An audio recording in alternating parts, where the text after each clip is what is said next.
Hello everyone. We are back with another video. It's been a while, but this is usually the case around the time when we are about to release a new version of the software. As you know, version 4.18 of the dashboard and 1.15 of the analyzer became available a few weeks ago. There are a lot of great new features in these releases, and we hope everyone upgrades to this latest version. Now that those are out, it's time for some more videos talking about all the amazing new features of the Z1 software. So this video is going to be about one of the new commercial features of the Z1 Analyzer, the ability to import data from external sources.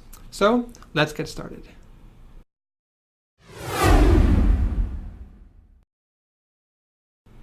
So we've got the Z1 Analyzer up and running. Let's go to the File menu and then the Import External Data option. So that brings up the Import External Data dialog. This is split into three sections. The first one here is where you select the file you're going to import. This can be any CSV file. The second section, this is where you enter information about the lapse you're going to import.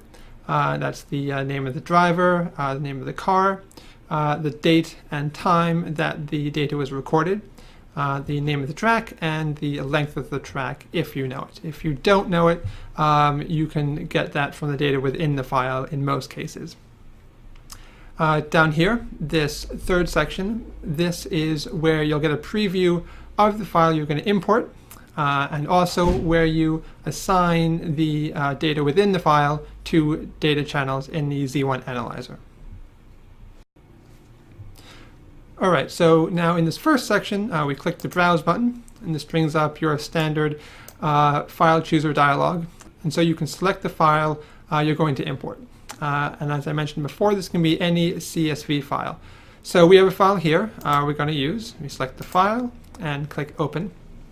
Now you see down here in the bottom, we've got a preview of the data in that file. And you can scroll up and down. And you can also scroll left to right here. So now we've opened that file.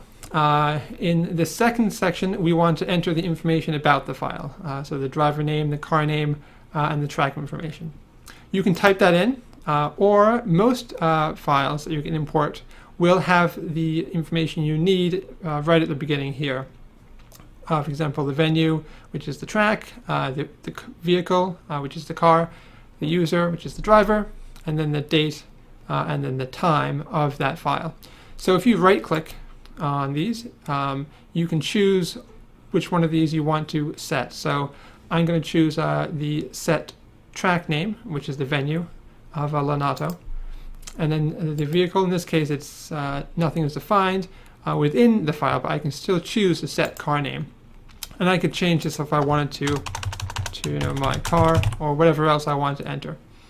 The user, I'm going to set the driver name. And then I'm going to set the date and the time that the recording started. So that's all the information in the second section entered. And as I mentioned before, the track length, if you know it, you can enter it now. Otherwise, you can most often get it from the data within the file. Okay, now let's take a more detailed view at the third section. This is where you're going to assign the Z1 data channels to the data in the file that you're importing. So I'm going to scroll down a bit until I get to this section. This is where the file is starting to tell me what data is contained within it. So I have time, distance, logger temperature, the exhaust temperature, and as we scroll over to the right, we have other items as well. So you want to assign as many of these as you can to the Z1 Analyzer's data channels. The more data you assign, the more you'll have to display within the analyzer. So these drop-downs, which appear below each of the columns, show all the options within the analyzer. And as you scroll up and down, you can see what they are. And they're grouped together to make them easier to find. So the first one is the time. So that would be current time. And the units for this is seconds, which is the only option for this particular data channel. Each data channel is going to have various unit options that you can choose, and those will appear in the second dropdown. And you need to make sure that those match what is in the actual data file. So distance here in this column number 2 would be the lap distance. And you notice here it says km for kilometers, but right now we have meters selected, so we need to change this to kilometers. And then we're going to ignore logger temperature. And then exhaust temp, we're going to set that here to exhaust temperature, and it's Celsius, which matches Celsius here. Now I'm going to scroll all the way to the right for the moment, because these 3 items, latitude, longitude, and altitude, if you have them, you really want to assign these. And within your file, you might not actually have latitude and longitude. You might have like an X and a Y position or something similar. But you do want to assign these to latitude and longitude and altitude if you can, because this is what's going to generate your track map. If you don't have these 3 items assigned, you're just going to get a circle for your track map. And now you want to go through and assign as many of the data channels as you can.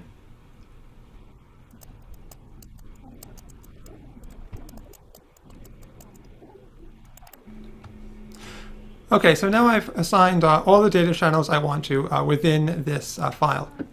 The last step is to tell the analyzer where the data starts within the file.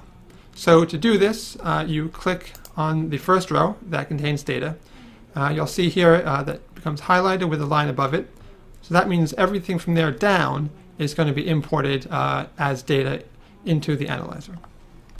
So now I've done all these steps. I click the import button, and the import process will begin at this point. So now 2 things have happened. First, the import is finished, and second, through the magic of video, I have a new shirt. So at this point, you'll see this dialog where you're asked if you want to add the newly imported laps to the analyzer's database of laps. If you have another file that you're going to import, you would say no at this point. But we don't, we just want to see these laps, so we're going to say yes. Then you're presented with the lap scan dialog here, and it's going to go through just the external data folder, which is the folder in the documents/Z1 analyzer/external data, where the imported files are parsed into ZOD2 files. So you'll see down here, the files get imported.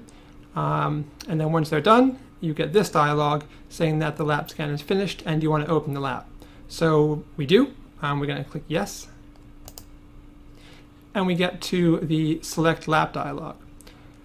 You need to make sure that the selected SIM here is on external data. You might have other SIMs depending on what you've opened before. So we're going to choose external data. All right, so then you need to make sure the track you're interested in is selected.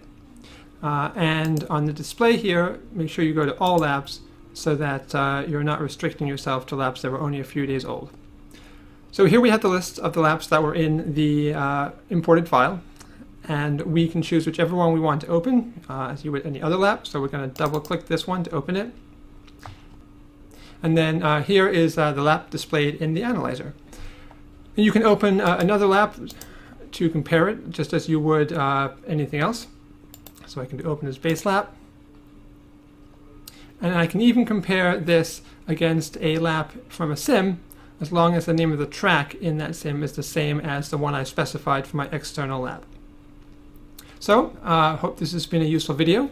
Please remember to subscribe to the channel, and we'll have more of these soon.